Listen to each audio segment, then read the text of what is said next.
Selamat siang. Assalamualaikum warahmatullahi wabarakatuh. Om Swastiastu, Salam Namo Buddhaya, Salam Harmoni. Perkenalkan, nama saya Rusdias Prameswari dengan NIM 1913081008 dari Prodi S1 Kimia, jurusan Kimia dari Fakultas Matematik Ilmu Pengetahuan Alam dari Universitas Pendidikan Ganesha. Di sini saya akan mempresentasikan hasil UAS Biokimia 2 saya. Nah, untuk soal yang pertama, pada degradasi asam lemak aragonat atau tentukan yang pertama tahap-tahap reaksi yang terjadi beserta enzim yang terlibat, yang kedua jumlah asetil KOA yang terbentuk, dan jumlah ATP yang dapat dihasilkan, yang ketiga sifat sistem pengendalian yang terjadi. Nah, untuk soal yang pertama, tahap-tahap reaksi yang terjadi beserta enzim yang terlibat. Untuk tahap-tahap reaksi yaitu ada beberapa tahap. Tahap yang pertama yaitu aktivasi asam lemak di sitoplasma. Nah, asam lemak difosforilasi dengan menggunakan satu molekul ATP dan diaktifkan dengan asetil CoA yang menghasilkan asam lemak CoA, AMP, dan pirofosfat inorganik. Tahap yang kedua yaitu pengangkutan asam lemak CoA dari sitoplasma ke mitokondria dengan bantuan molekul membawa karnitin yang terdapat dalam membran mitokondria. Selanjutnya itu tahap ketiga yaitu reaksi beta oksidasi. Nah, di sini ada beberapa tahap. Tahap yang pertama yaitu dehidrogenasi 1. Nah, dehidrogenasi asam lemak CoA yang sudah berada di dalam mitokondrian oleh enzim asetil CoA dehidrogenase yang menghasilkan senyawa enoil CoA. Nah, pada reaksi ini FAD atau flavin adenin dinukleotida yang bertindak sebagai koenzim direduksi menjadi FADH2. Selanjutnya, isomerasi. Nah, isomerasi ini membentuk cis alketrans yang dikatalisis oleh enzim anyl CoA isomerase. Karena pada beta oksidasi enzimnya spesifik untuk enol CoA dengan konfigurasi trans, maka diperlukan enzim enol CoA isomerase untuk mengubah konfigurasi cis menjadi trans.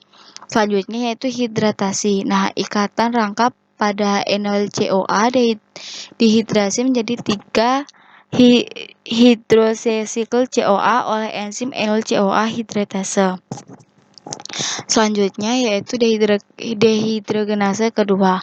Dehidrogenase 3 hidroksil CoA oleh enzim beta hidroksil CoA dehidrogenase dengan NADA+ sebagai koenzim menjadi beta ketoasil CoA. Selanjutnya itu pemecahan molekul dengan enzim beta ketoasil CoA tiolase. Nah, pada reaksi ini satu molekul ketoasil CoA menghasilkan satu molekul asetil CoA dan sisa rantai asam lemak dalam bentuk CoA-nya yang mempunyai rantai 2 atom karbon lebih pendek dari semula. Selanjutnya itu proses degradasi asam lemak selanjutnya adalah pengulangan mekanisme beta oksidasi secara berurutan sampai panjang rantai asam lemak tersebut habis dipecah menjadi molekul asetil CoA. Nah, enzim-enzim apa saja yang terlibat? Enzim yang terlibat seperti asetil CoA dehidrogenase, enol CoA isomerase, enol CoA hidratase, beta hidroksin asetil CoA dehidrogenase, beta ketoasil CoA tiolase. Nah, jumlah ATP dan asetil CoA yang dihasilkan N seperti jumlah karbon, Db adalah jumlah double bond. Yang dihasilkan ADH di mana jumlah karbon dibagi 2 dikurangi 1 dikalikan 2,5 yang menghasilkan 22,5 ATP. Selanjutnya FADH2 di mana jumlah karbon dibagi 2 dikurangi 1 dikurangi jumlah double bond dikalikan 1,5 akan menghasilkan 7,5 ATP. Selanjutnya yaitu asetil KOA di mana jumlah karbon dibagi 2 dikalikan 10 akan menghasilkan 100 ATP. Nah, totalnya 2,5 ditambahkan 7,5 ditambahkan 100 sama dengan 100 ATP. Nah, untuk jumlah asetil KOA-nya didapatkan 10. Nah, untuk sistem pengendaliannya, pengendalian utama jalur beta oksidasi adalah ketersediaan asam lemak sumber utama.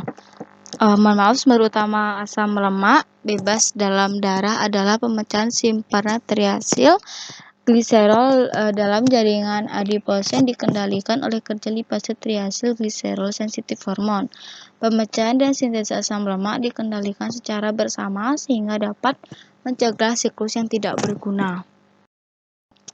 Selanjutnya yaitu soal nomor 2. Jelaskan mekanisme metabolisme tahap-tahap reaksi kolesterol dalam tubuh manusia dan mengapa kelebihan kolesterol itu berbahaya bagi kesehatan. Nah, asetil-CoA dan asetil-CoA atau HMG bergabung membentuk isopentil fibrosfat. Nah, proses ini berlangsung dalam hati, di mana HMG-CoA dalam mitokondria digunakan untuk membentuk benda-benda keton, sedangkan dalam sitosol digunakan untuk mensintesis kolesterol. Selanjutnya HMG-CoA kemudian direduksi menjadi mevalonat oleh HMG-CoA reduktase. Nah, mevalonat ini diubah menjadi 5 isopentenil pirofosfat melalui 3 reaksi secara berurutan. Masing-masing melibatkan ATP dan membebaskan CO2 pada reaksi yang terakhir. Nah, unit isopene C5 dalam isopentenil pirofosfat kemudian dikondensasikan membentuk senyawa sequalens C30. Pertama, isopentyl pirofosfat ini mengalami isomerasi menjadi dimetilatil pirofosfat. Kemudian bereaksi dengan molekul isopentyl pirofosfat yang lain membentuk senyawa geranil pirofosfat C10. Molekul isopentyl pirofosfat yang lain kemudian bereaksi dengan genal pirofosfat membentuk farnesil pirofosfat C15. Selanjutnya, dua molekul farnesil pirofosfat berkondensasi membentuk sekualen. Nah, sekualen ini kemudian diubah menjadi sekualena epoksida dalam reaksi yang menggunakan O2 dan NADPH. Sekualen epoksida ini mengalami siklisasi membentuk lanosterol dan akhirnya kolesterol dibentuk dari lanosterol melalui penghilangan 3 gugus metil. Nah, reduksi satu ikatan rangkap 2 oleh NADPH dan migrasi satu ikatan rangkap lainnya. Nah, adanya kelebihan kolesterol akibatnya yaitu kolesterol sendiri beserta turunannya merupakan komponen penting dari membran sel yang membantu prekursor pada komponen-komponen steroid. Peningkatan salah satu jenis kolesterol yaitu LDL dikaitkan dengan naiknya risiko penyakit jantung koroner. Sehingga kelebihan kolesterol itu berbahaya bagi kesehatan. Ketika seorang mengidap kolesterol tinggi atau lebih, maka deposit lemak akan tertimbun di pembuluh darah. Karena deposit ini menyebabkan obstruksi sehingga aliran darah tidak lancar dan membuat pasokan darah ke jantung berkurang. Hal tersebut meningkat resiko serangan jantung sehingga mengakibatkan stroke dikarenakan kekurangan pasokan darah ke otak. Nah, untuk soal nomor 3, jelaskan metabolisme lipoprotein pada kehidupan berdasarkan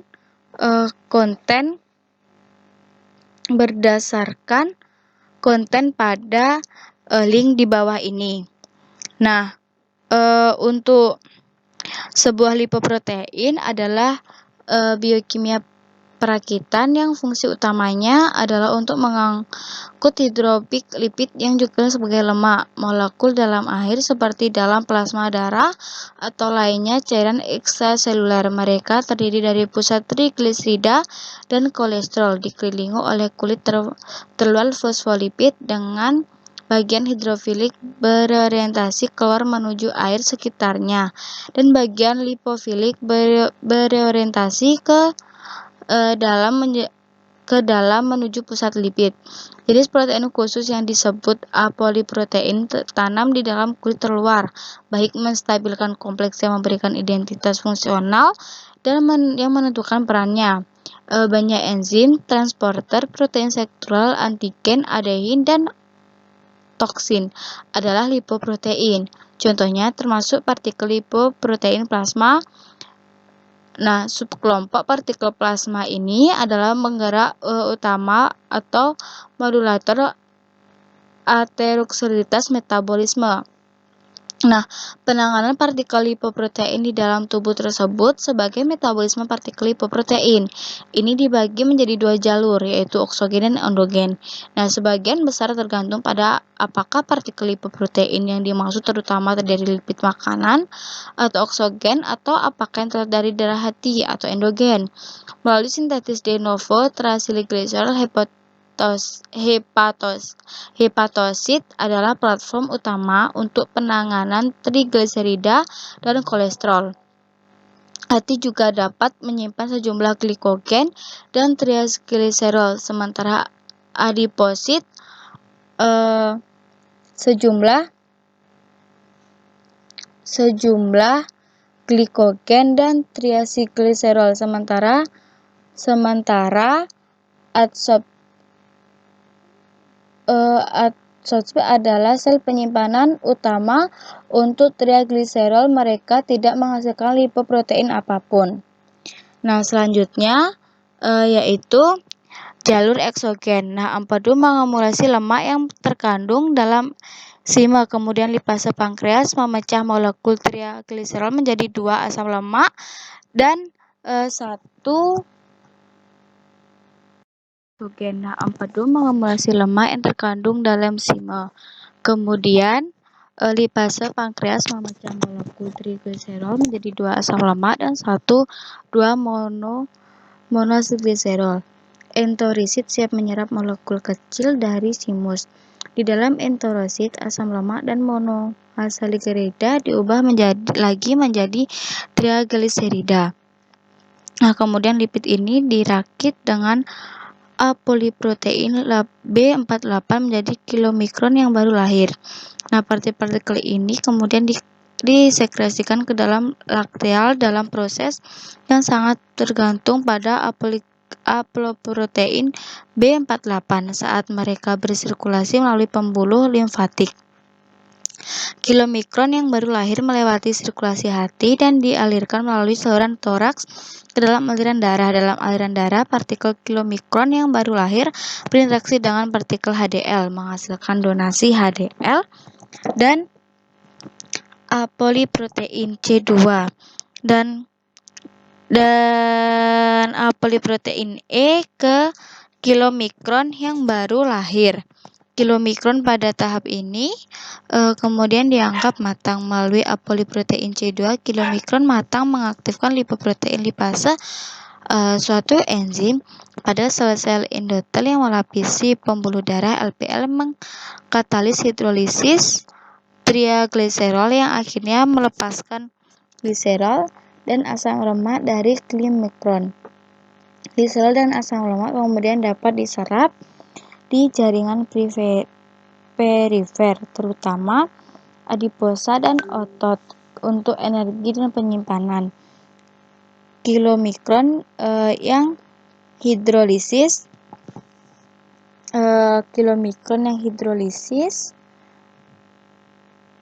terhidrolisis sekarang disebut sisa kilomikron.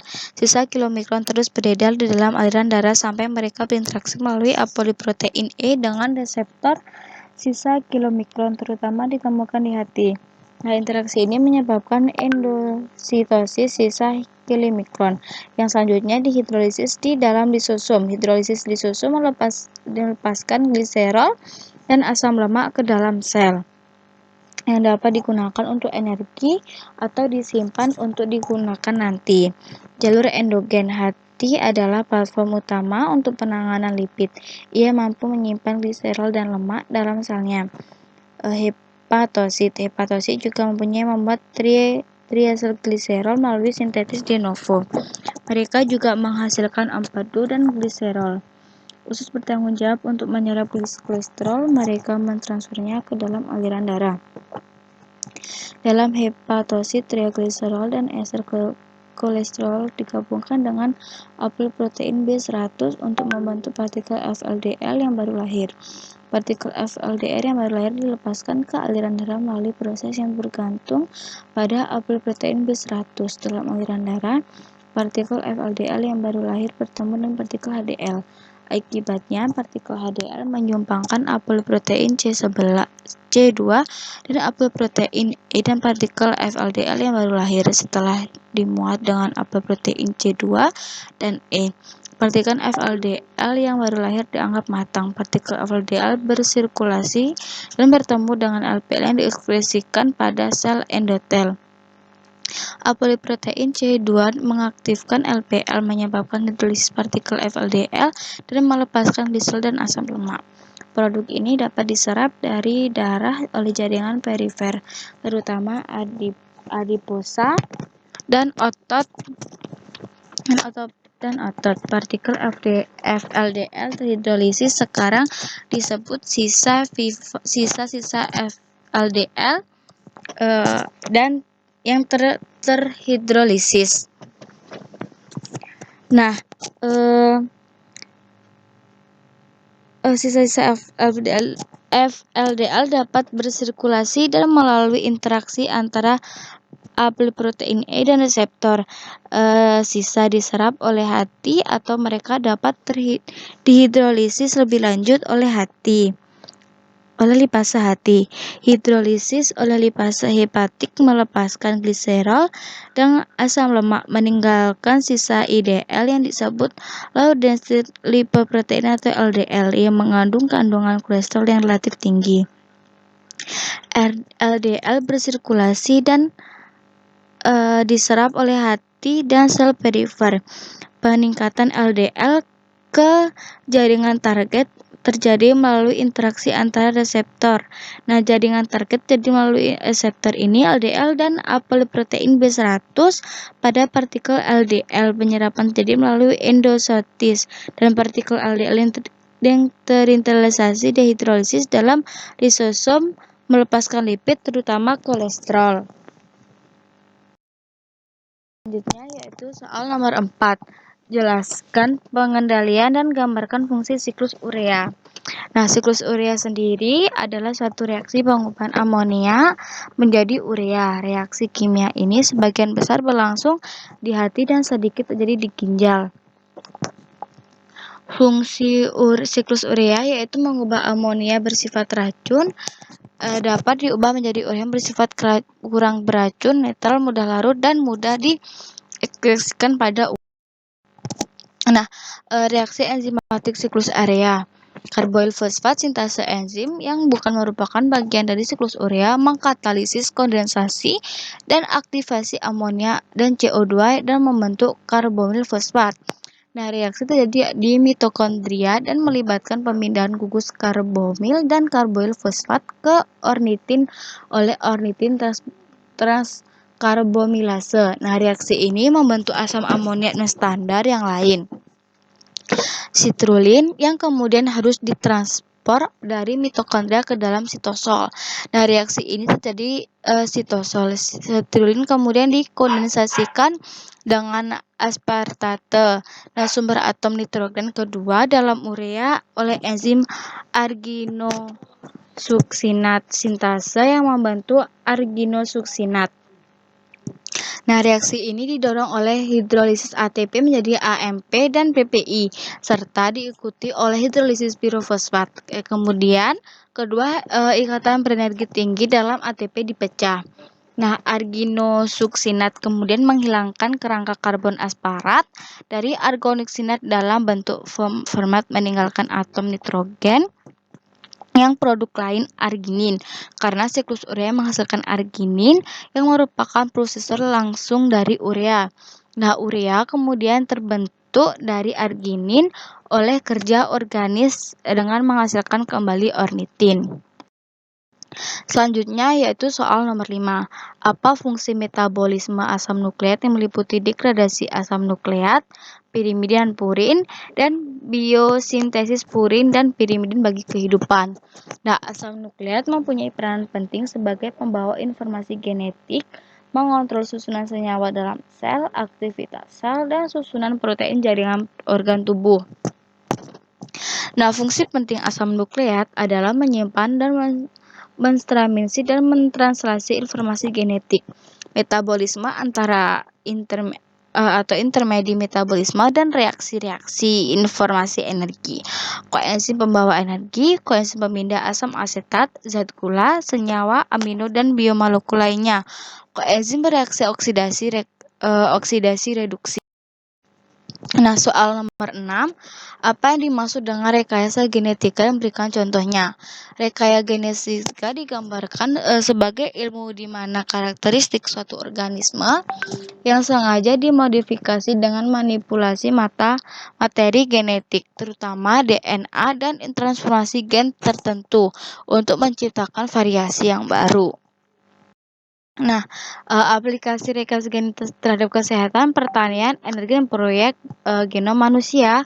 Nah, rekayasa genetika terhadap kesehatan di sini ada beberapa contoh rekayasa genetika terhadap kesehatan. Yang pertama itu produksi hormon tubuh. Nah, hormon manusia awalnya hanya dapat dipisahkan dari organ manusia atau hewan menyusui. Dengan rekayasa genetika, hormon dapat diproduksi. Yang kedua, insulin. Insulin ini menjadi ekstraksi pankreas, babi, atau lembu. Selanjutnya itu dihipersensitif atau diresintesi. Dengan rekayasa genetika, insulin dapat dibuat dengan mengkembangbiakan mikroorganisme. Selanjutnya vaksin. Nah, vaksin ini mengandung virus atau mikroorganisme yang dilemahkan. Vaksin ini berfungsi sebagai antibodi. Contoh vaksin antivirus hepatitis, campak, cacar, influenza, dan lainnya. Nah, untuk antibiotik biasanya antibiotik ini bukan dari protein sehingga secara langsung tidak merupakan produk gen. Upaya untuk membuat antibiotik sintetik salah satunya dengan fermentasi dan modifikasi molekul. Selanjutnya itu enzim. Enzim dapat dihasilkan dari rekayasa genetika. Nah, mikroorganisme.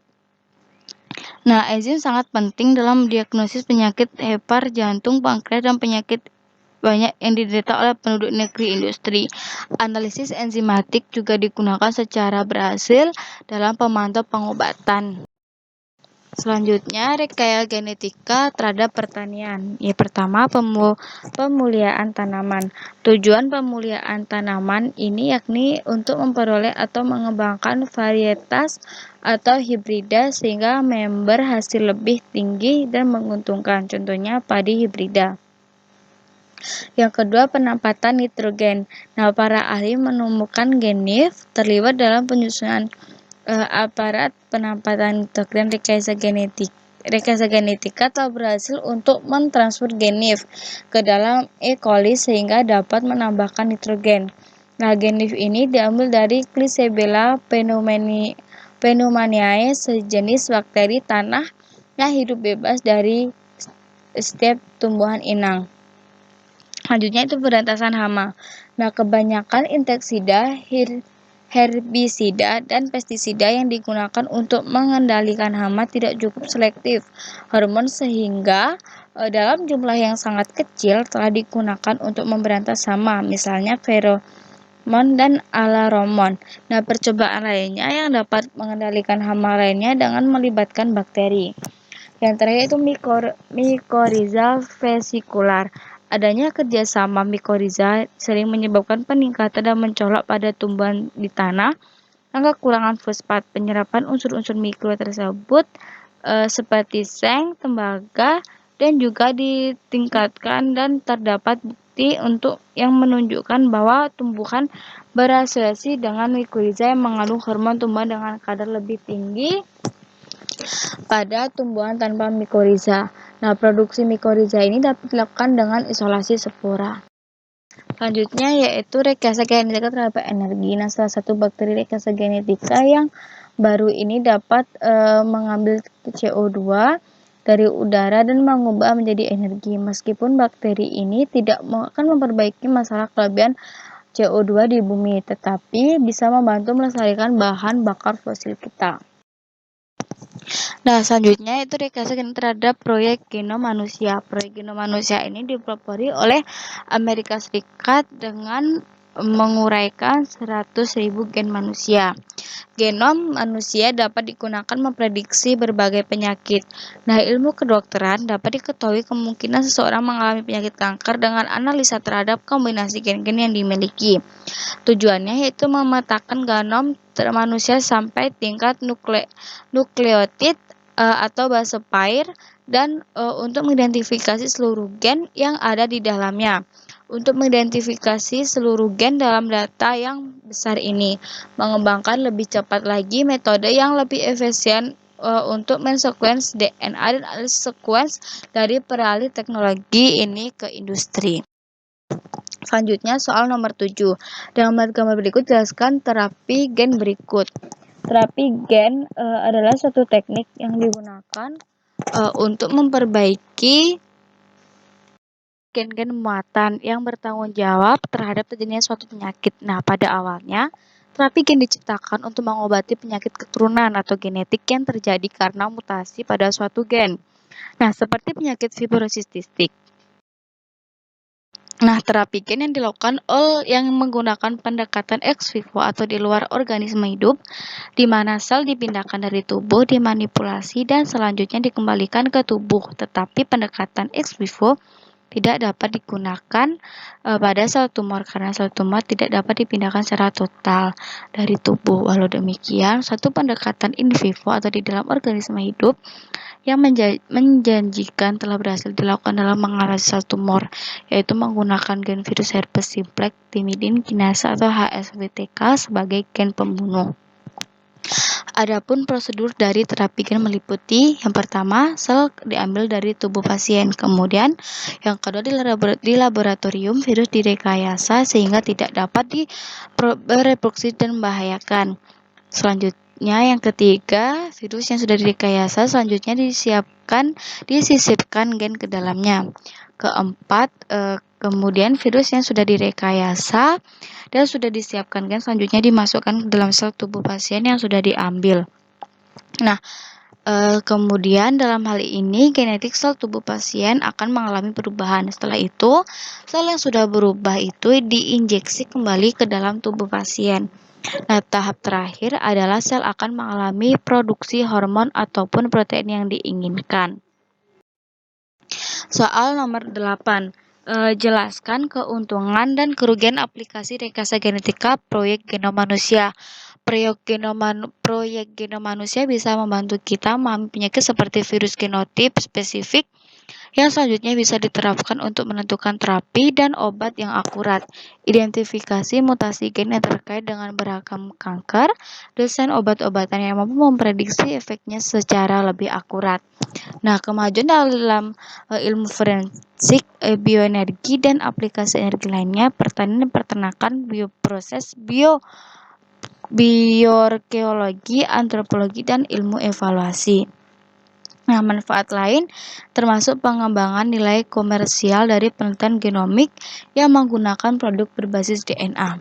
Sedangkan untuk kerugian dari rekayasa genetika adalah pada proses pembuatan GMO mungkin saja terjadi perubahan senyawa pada organisme yang bersangkutan sehingga dapat menjadi toksin. Gen baru yang dihasilkan atau peningkatan kadar hasil produksi dari gen yang sudah ada. Nah, dapat menyebabkan metabolisme dari organisme yang dimodifikasi menyebabkan tingginya formasi toksin yang sudah ada bahkan menimbulkan formasi toksin baru. Soal nomor 9, jelaskan gambar berikut. Nah, pada gambar di sini merupakan rekayasa genetika. Nah, rekayasa genetika adalah kegiatan manipulasi gen yang untuk mendapatkan produksi baru dengan cara membuat DNA baru. Manipulasi materi genetik dilakukan dengan cara menambah atau menghilangkan gen tertentu. Salah satu produk hasil rekayasa genetik adalah dengan membuat organisme transgenik. Nah, teknik rekayasa genetika dilakukan melalui beberapa tahapan sebagai berikut. Yang pertama, menyiapkan fragmen DNA yang akan disiapkan pada DNA tanaman tertentu. Kedua, menyiapkan vektor atau perantara baik plasmid atau menggunakan virus. Potongan DNA yang akan disisipkan tersebut digabung dengan vektor. Yang ketiga, DNA gabungan akan disisipkan pada sel tanaman. Yang keempat, tanaman akan tumbuh menjadi tanaman dengan sifat baru sesuai dengan DNA yang disisipkan. Nah, sekian presentasi jawaban biokimia saya. Bila ada salah perkataan atau pengucapan saya ataupun jawaban yang kurang tepat, saya mohon maaf. Selamat siang, terima kasih. Om Santi Santi Santi Om. Wassalamualaikum warahmatullahi wabarakatuh.